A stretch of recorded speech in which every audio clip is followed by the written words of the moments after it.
You are a Roman soldier in the stone latrine at Vindolanda. Hadrian's Wall. It is early morning. The water channels beneath the bench are flushing last night's waste out to the drain. The man next to you hands you the stick. A damp sea sponge is tied to the end. You use it. You rinse it. You hand it back. That sponge, the xylospongium, is one reason the Roman army on Hadrian's Wall had higher intestinal parasite infection rates than the Britons they had been sent to subjugate. Not lower, higher. For 200 years, we have told ourselves that Roman hygiene was revolutionary. The flushing latrines, the aqueducts, the bathhouses, the medical corps. A system so precisely calculated that the legions were supposed to be cleaner, healthier, and better protected against disease than any army in the ancient world. Then, in 2015, Dr. Piers Mitchell, a biological anthropologist at Cambridge, opened a set of Roman cesspits. His team published their results in the journal Parasitology in January 2016. And the story we had been telling ourselves for 2 centuries turned out to be wrong.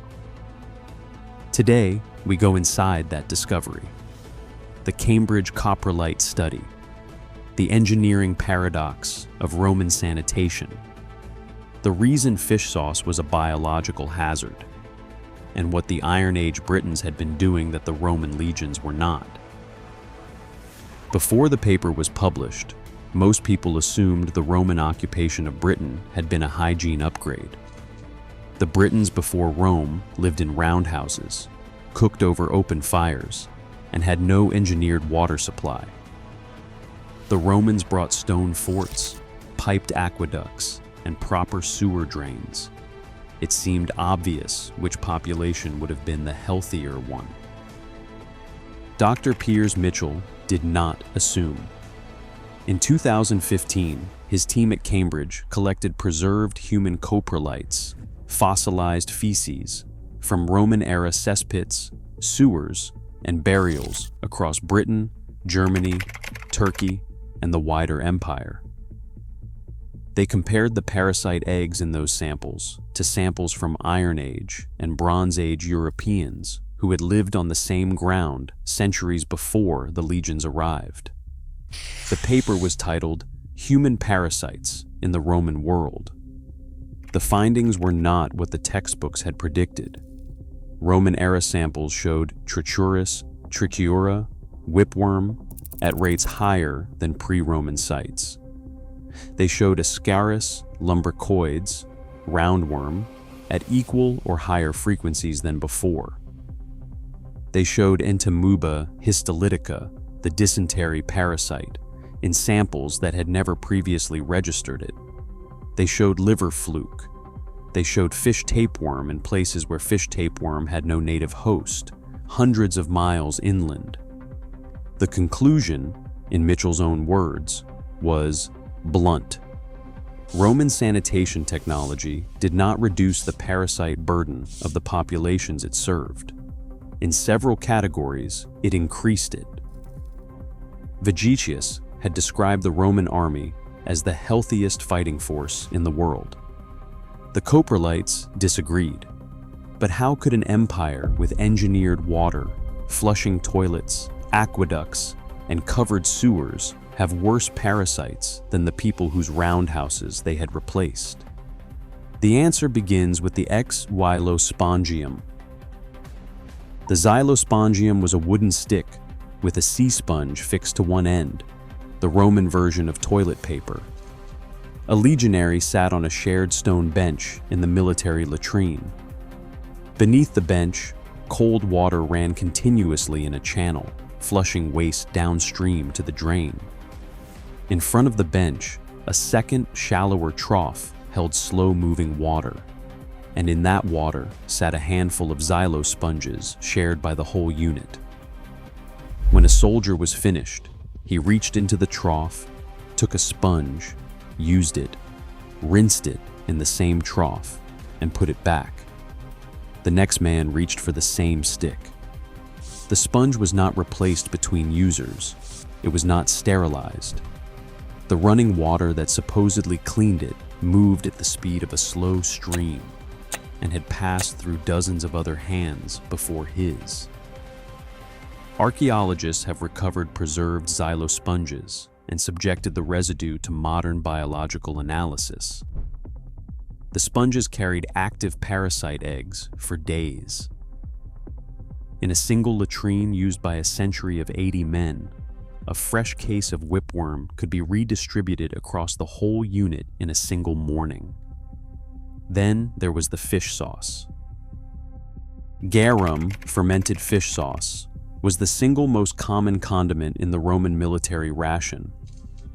Every Vindolanda tablet that mentions condiments mentions garum. It was ladled into bread, stirred into porridge, and drunk mixed with water. It was cheap, nutritious, and portable. It was also fermented raw fish, often Mediterranean fish, shipped in clay amphorae across 3 continents, stored for months at ambient temperature, and eaten without cooking. The fish tapeworm eggs found in a Roman cesspit in Saxony should not have been there. There was no native host for them in that region. The only way they could have arrived was inside fermented fish sauce carried in an amphora from the coast. Rome exported its cuisine to the frontier. It exported its parasites with it. And yet the sponge and the sauce were not the worst of it. The Roman sanitation system was not designed to destroy pathogens. It was designed to remove waste from view. Once the sewage left the latrine drain, the Roman solution was to put it back into the food chain.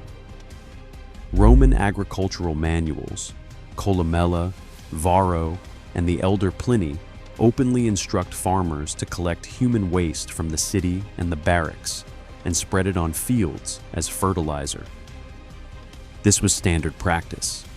The Romans called it stercus and treated it as a resource, not a hazard. The latrines at military forts had drainage systems that deliberately diverted effluent to the surrounding farmland, and from there to the crops that the garrison itself would eat. The wheat that made the soldiers' panis militaris had, in many cases, grown in soil watered with his own waste and the waste of every other man in his legion. Whipworm and roundworm eggs survive in soil. They survive on the surface of vegetables. They survive rinsing. The life cycle closes the moment the vegetable is eaten. The soldier who ate the bread became the host. The host defecated into the latrine. The latrine drained to the field. The field grew the wheat. The wheat returned to the soldier. This was not a flaw in the system. This was the system. Iron Age Britons did not build flushing latrines. They also did not run their crops through their own cesspits. The parasite pathway that the Roman army had engineered into its own infrastructure simply did not exist for a Briton living in a roundhouse on a hill. When the legions arrived with their aqueducts and their drains and their organic manures, they imported a closed-loop parasite cycle that had not previously been on the island. Here is the statistic that nobody wants to quote. Across the Mitchell dataset, Iron Age British samples showed whipworm and roundworm infection rates measurably lower than Roman-era samples from the same geographic areas. Add fish tapeworm and amoebic dysentery, and the pre-Roman Britons are the healthier population by every parasitological measure the study could isolate. The Roman soldiers on Hadrian's Wall were more worm-infested than the Britons they had been sent to subjugate. The Greeks, who Rome admired and imitated, also had lower documented parasite rates. Hippocrates and later physicians wrote about gutworms as a routine clinical problem, but the evidence from Greek cesspits is thinner on whipworm than the Roman equivalent. Crusader sites in the Levant, 900 years later, with none of Rome's sanitation engineering, returned results closer to Iron Age Britain than to Roman Gaul. The variable was not technology, the variable was the loop. Iron Age people used middens. The waste went somewhere that was not the food. Greek city-states had a similar culture around cesspools and dedicated farming plots. Crusader camps simply moved before their own waste could catch up to them. The Romans alone engineered a permanent, high-throughput, closed-loop reintroduction of their own effluent into their own bread. And they did it across 3 continents for 4 centuries at industrial scale. Every legion on every frontier, every season for 200 years. The same engineering ambition that built aqueducts carrying snowmelt from mountains to cities, the same ambition that flushed 50,000 men's waste out of a marching camp every morning, is the ambition that put the waste back in the field and the field back in the kitchen. So how did the army fight at all? A Roman soldier infected with chronic whipworm is not a well soldier. The textbook symptoms are abdominal pain, iron deficiency anemia, chronic fatigue, and in heavy infections, rectal prolapse. Roundworm is worse. It can migrate to the lungs and liver and cause pneumonia or fatal intestinal blockage. Giardia and amoebic dysentery could be legion-ending. One outbreak of dysentery on campaign could take a cohort off the line for weeks.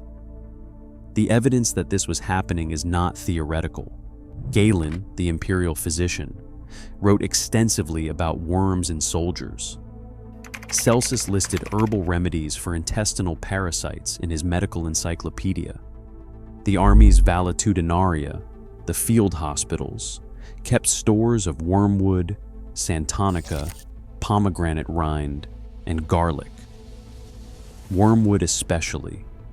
Artemisia absinthium, the plant the drink takes its name from, is a natural anthelmintic, and its distribution in the Roman military medical supply is strongly correlated with frontier forts where the parasite load would have been highest. The army knew. The physicians knew. The system was not fixed because it was not the armies to fix. It was the civilizations. You do not re-engineer 1,500 years of Mediterranean agricultural practice because your legionaries are anemic. And yet the legions still marched, they still built, they still fought and won. Because discipline was the lever Rome could pull, and biology was the one it could not. A partially parasitized army operated at perhaps 70% capacity. A partially parasitized army with a valetudinarium behind it, a rotation system, 3 months of grain supply, and officers trained to recognize anemia still beat an enemy who was starving. Parasites were the invisible tax on the Roman military system. The army paid it and kept marching. And when Rome fell, the parasite load in the Western Empire did not immediately drop. It took 3 centuries. The abandonment of the latrines, the collapse of the fish sauce trade, the return to subsistence farming on the margins. Only then does the coprolite dataset show the parasite eggs begin to recede. The Roman pipes went silent. The fields stopped being fertilized with human waste. The sponges were thrown away, and the worms followed the empire into the ground. The xylospongium seems small, a stick, a sponge, a trough of water. But behind every aqueduct, every bathhouse, every marching camp built in 3 hours was a shared sponge, a jar of fermented fish, a field fertilized with the men who would eat from it. The Roman army did not win its wars because its soldiers were healthy. It won because its soldiers were reliable. And reliability, in Rome's hands, was an engineering problem, one that was solved at industrial scale, and whose invisible costs were absorbed quietly in the gut of every man who served. Dr. Piers Mitchell put it this way when the paper came out. Roman sanitation was very good at removing waste from the living quarters. It was not very good at removing it from the population. What surprises you most about this? Was it the sponge, the fish sauce, or the fertilizer? Let us know in the comments. And if you want more forgotten engineering secrets from the ancient world, the systems that actually kept empires running, and the ones that quietly ate them, subscribe. The next video goes inside the Roman military medical corps.